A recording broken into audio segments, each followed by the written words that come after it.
नमस्कार. FYBAला अर्थशास्त्र हा विषय घेतलेल्या सर्व विद्यार्थ्यांचे या लेक्चरमध्ये सहर्ष स्वागत आहे.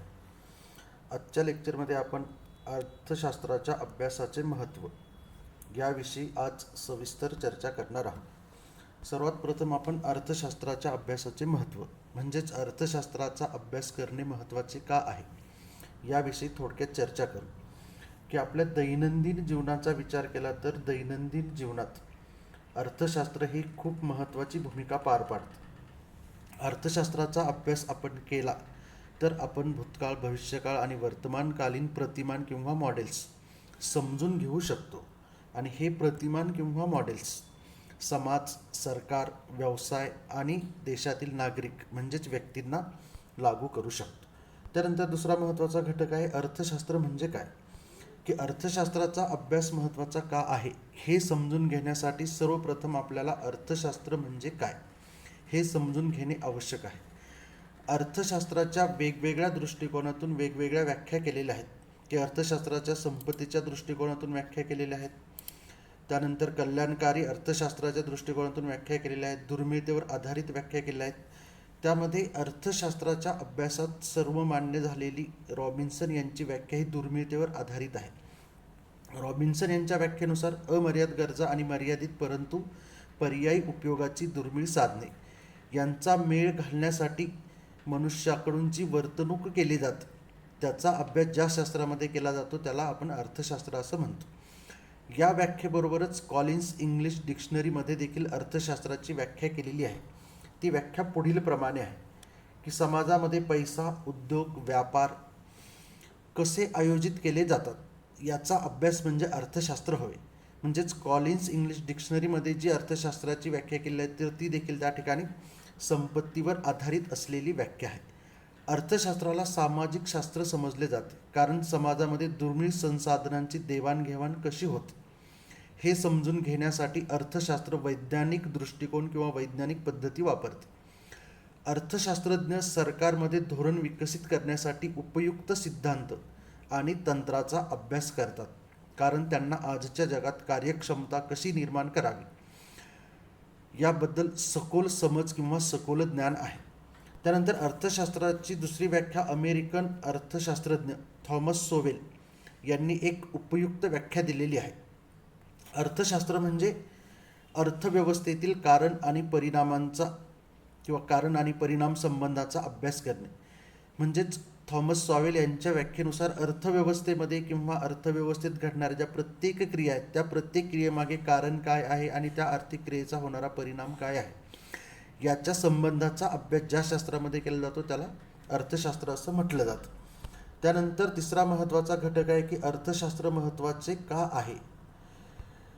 म्हणजेच अर्थशास्त्राला एवढे महत्त्व का आहे. अर्थव्यवस्थेमध्ये कुठलीही क्रिया झाली असेल तर त्याचं कारण काय आहे, त्याचं परिणाम काय याची चर्चा अर्थशास्त्रामध्ये केली जाते. म्हणजेच कारण आणि परिणाम संबंधाची ही चौकशी आर्थिक वाढीवर परिणाम घडवून आणणारी आहे. संसाधनांचे म्हणजेच उत्पादन घटकांचे विभाजन कसे करावे याचा सल्ला किंवा याचं मार्गदर्शन करताना अर्थशास्त्रज्ञ नागरिक, नोकरी बाजार आणि संपूर्ण समाजावरील जोखीम आणि फायदे याविषयीची माहिती देतात. म्हणजे संपूर्ण समाजाचा, संपूर्ण अर्थव्यवस्थेचा अभ्यास हा अर्थशास्त्रामध्ये केला जातो. त्यामुळे अर्थशास्त्र हे महत्त्वाचे आहे. त्यानंतरचा घटक आहे अर्थशास्त्रामध्ये असणारे आर्थिक सिद्धांत. आपण अभ्यास करू शकतो अशा अर्थशास्त्राची अनेक भिन्न क्षेत्रे आहेत किंवा त्याचे अनेक वेगवेगळे उपविभाग आहेत. आपण याकडे व्यापक आर्थिक किंवा मोठ्या प्रमाणावर किंवा सूक्ष्म आर्थिक वैयक्तिक पातळीवर याचा अभ्यास करू शकतो. जसं की स्थूल अर्थशास्त्र आणि सूक्ष्म अर्थशास्त्र. या आर्थिक सिद्धांताचा विचार केला तर या आर्थिक सिद्धांतानुसार अर्थव्यवस्थेमध्ये जी आर्थिक व्यवस्था असते किंवा एखाद्या देशामध्ये असणारी जी आर्थिक व्यवस्था आहे त्या आर्थिक व्यवस्थेचे 4 प्रकार त्या ठिकाणी केले जातात. तर त्यातला जो पहिला प्रकार आहे त्या पहिल्या प्रकाराविषयी आपण या ठिकाणी सविस्तर चर्चा करू. की अर्थव्यवस्थेचे जे 4 प्रकार आहेत त्यातला पहिला प्रकार आहे पारंपरिक आर्थिक व्यवस्था. पारंपरिक अर्थव्यवस्था ही एक अशी प्रणाली आहे जी रीतिरिवाज म्हणजे समाजामध्ये असणाऱ्या ज्या रीती आहेत, रिवाज आहेत, चालीरीती आहेत त्यानुसार, त्यानंतर इतिहास आणि वेळ सन्मानित विश्वासांवर अवलंबून असते. सदरील परंपरा ह्या उत्पादन आणि वितरण यासारख्या आर्थिक निर्णयांना मार्गदर्शन करतात. बहुतेक पारंपरिक अर्थव्यवस्था ह्या उदयोन्मुख बाजारपेठेत आणि विकसनशील देशांमध्ये अस्तित्वात असल्याचं दिसून येतं. पारंपरिक अर्थव्यवस्था सहसा आफ्रिका, आशिया, लॅटिन अमेरिका आणि मध्य पूर्वेतील जे देश आहेत त्या देशांमध्ये अस्तित्वात असल्याचं दिसून येतं. त्यानंतरचा दुसरा प्रकार आहे command economic system. Command economic system म्हणजे जेथे केंद्र सरकार सर्व आर्थिक निर्णय घेते. त्या ठिकाणी असणारी जमीन आणि उत्पादन साधने एकतर सरकारी असतात किंवा सामूहिक मालकीची असतात. ही व्यवस्था बाजारातील अर्थव्यवस्थेमध्ये काम करणाऱ्या पुरवठा आणि मागणीच्या नियमावर अवलंबून असत नाही. त्यानंतरचा तिसरा प्रकार आहे बाजार आर्थिक व्यवस्था. बाजार आर्थिक व्यवस्था ही एक अशी आर्थिक व्यवस्था आहे की ज्यामध्ये आर्थिक निर्णय आणि वस्तू व सेवांच्या किमती देशाच्या वैयक्तिक नागरिकांच्या आणि व्यवसायांच्या परस्पर संवादाद्वारे निर्देशित केल्या जातात. म्हणजे बाजार आर्थिक व्यवस्थेमध्ये वस्तू व सेवांच्या किमती ही वस्तूचा मागणी आणि पुरवठा, त्याचप्रमाणे खरेदीदार आणि विक्रेते यांच्यामध्ये जो परस्पर संवाद होतो त्या परस्पर संवादातून अस्तित्वात येतं. त्यामध्ये सरकारचा कुठल्याही प्रकारचा हस्तक्षेप असत नाही. त्यानंतरचा चौथा प्रकार आहे मिश्र आर्थिक व्यवस्था. मिश्र आर्थिक व्यवस्था ही अशी व्यवस्था आहे की जी भांडवलशाही आणि समाजवाद या दोन्ही पैलूंना एकत्र करते. म्हणजे ज्या ठिकाणी आपण ज्या दोन अर्थव्यवस्था अगोदरच्या बघितल्यात, पारंपरिक आर्थिक व्यवस्था, कमांड इकॉनॉमिक सिस्टीम आणि बाजार आर्थिक व्यवस्था, त्याचा विचार केला तर भांडवलशाही आणि समाजवाद या दोन पैलूंना एकत्र आणण्याचं कार्य हे मिश्र अर्थव्यवस्थेमध्ये किंवा मिश्र आर्थिक व्यवस्थेमध्ये केलं जातं. मिश्र आर्थिक व्यवस्था खाजगी मालमत्तेचे संरक्षण करते आणि भांडवलाच्या वापरात आर्थिक स्वातंत्र्याच्या पातळीला परवानगी देते. परंतु सामाजिक उद्दिष्ट साध्य करण्यासाठी सरकारला आर्थिक कार्यामध्ये हस्तक्षेप करण्याची परवानगी देते. म्हणजे सरकारला हस्तक्षेप करता येतो की जसं भारतामध्ये मिश्र आर्थिक व्यवस्थेचा अवलंब केलेला आहे. त्यामुळे खाजगी व्यक्तींना आपल्या भांडवलाचा वापर करता येतो, खाजगी व्यवसाय संस्था स्थापन करता येतात. त्याचप्रमाणे काही व्यवसाय संस्था ह्या सरकारच्या मालकीच्या असतात की ज्या व्यवसाय संस्थांच्या माध्यमातून सामाजिक कल्याण साध्य करणे किंवा ज्या मूलभूत सेवा सुविधा पुरवणे अपेक्षित आहे अशा व्यवसाय संस्था ह्या सरकारच्या मालकीच्या असतात. त्याचप्रमाणे ज्या खाजगी मालकीच्या व्यवसाय संस्था आहेत तर त्या खाजगी मालकीच्या व्यवसाय संस्थांच्या कार्यामध्ये हस्तक्षेप करण्याची परवानगी देखील सरकारला आहे. त्यामुळे सरकार बऱ्याच वस्तूंच्या किमती की त्या वस्तूची उत्पादन निर्मिती जरी खाजगी व्यवसाय संस्थेमध्ये झाली असेल तरी देखील सरकारला त्या किमतीवर नियंत्रण ठेवण्याचा अधिकार हा मिश्र आर्थिक व्यवस्थेमध्ये आहे.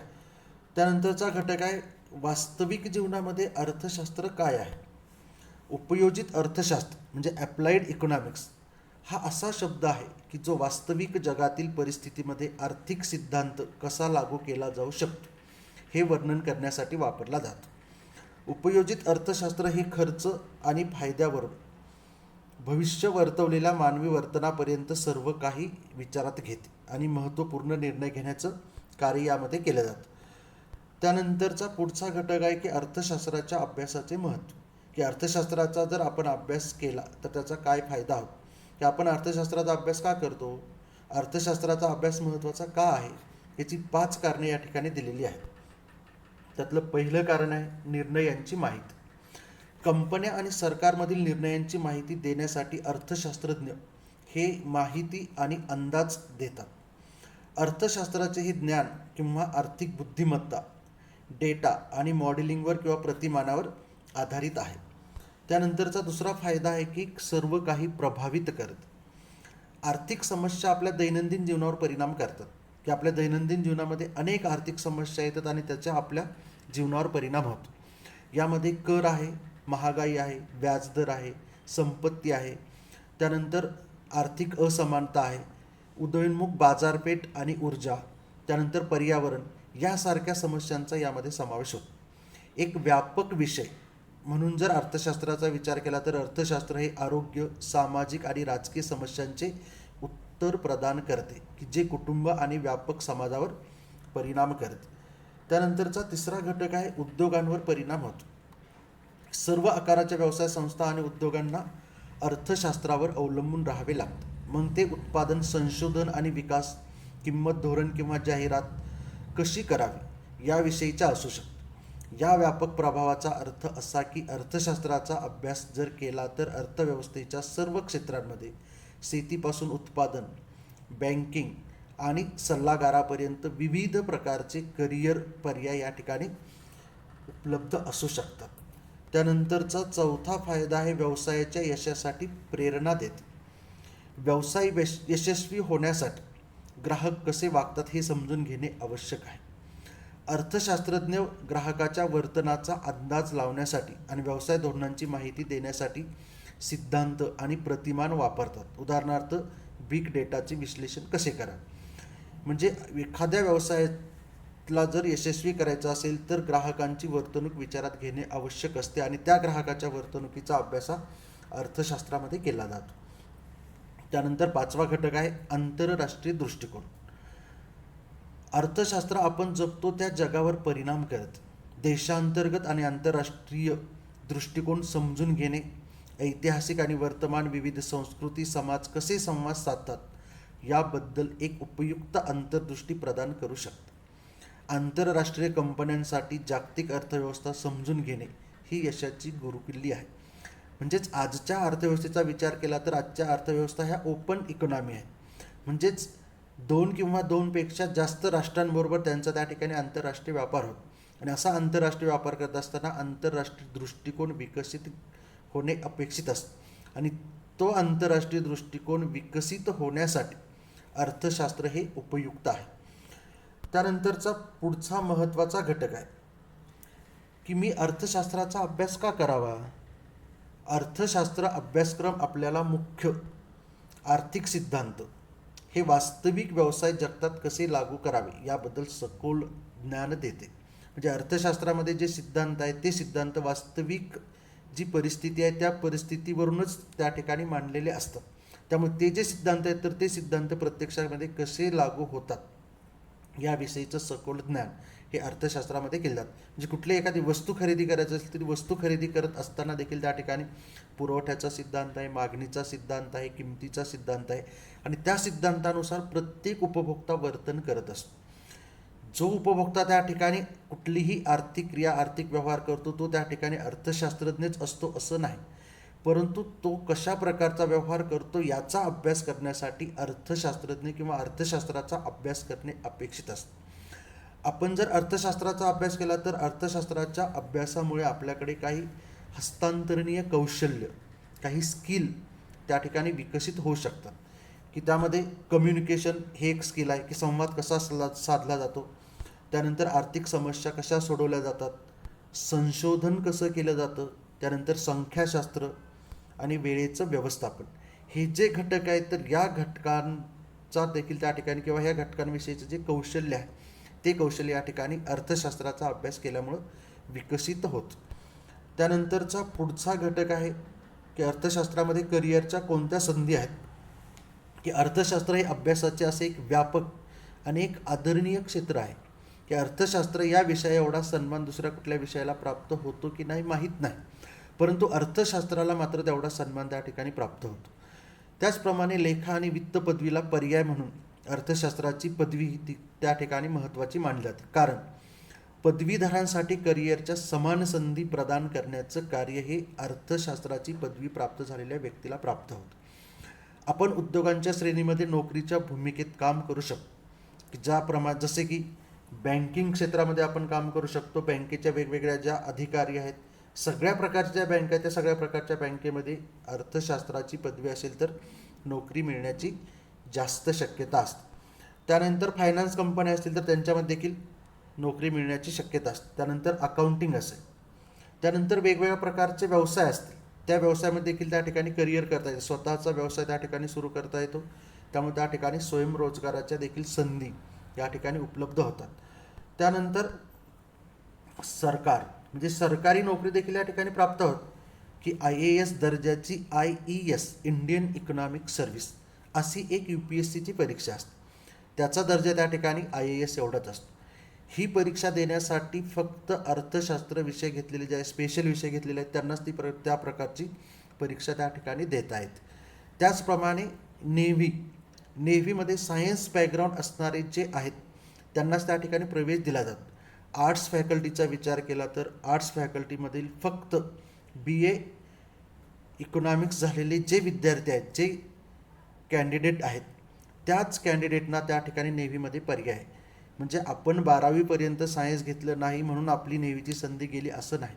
आपण जर BA अर्थशास्त्र केलं असेल तर नेव्हीची संधी त्या ठिकाणी आपला म्हणजे नेव्हीमध्ये नोकरी करण्याची संधी आपल्याला पुन्हा या ठिकाणी प्राप्त होऊ शकते. त्यानंतर सल्लागार देखील त्या ठिकाणी होत आहेत की अर्थशास्त्रामध्ये वेगवेगळ्या प्रकारचा जो आर्थिक सल्ला आहे तर तो आर्थिक सल्ला देखील आपण त्या ठिकाणी अर्थशास्त्राचा अभ्यास केल्यावर देऊ शकतो. त्यामुळे अर्थशास्त्राचा अभ्यास करणे महत्त्वाचे. जे आर्थिक सल्लागार आहेत ते आर्थिक सल्लागार त्या ठिकाणी प्रत्येक घटकासाठी महत्त्वाचे आहेत की कुठलंही सरकार असेल सरकारसाठी आर्थिक सल्लागार असतो, कंपनी असेल कंपनीसाठी आर्थिक सल्लागार आहे, त्याचप्रमाणे छोटा मोठा कुठला उद्योग असेल तर त्यासाठी देखील आर्थिक सल्ला हा महत्त्वाचा असतो. आणि अशा प्रकारचा सल्लागार होण्याची करिअरची संधी ही अर्थशास्त्राचा अभ्यास केल्यामुळे प्राप्त होते. त्यामुळे अर्थशास्त्राचा अभ्यास का करावा या प्रश्नाचं उत्तर या ठिकाणी आपल्याला प्राप्त होतं.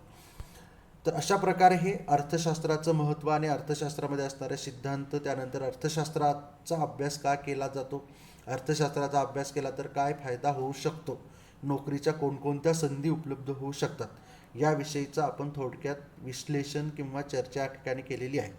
व्हिडिओ शेवटपर्यंत बघितल्याबद्दल सर्वांना धन्यवाद. थँक्यू.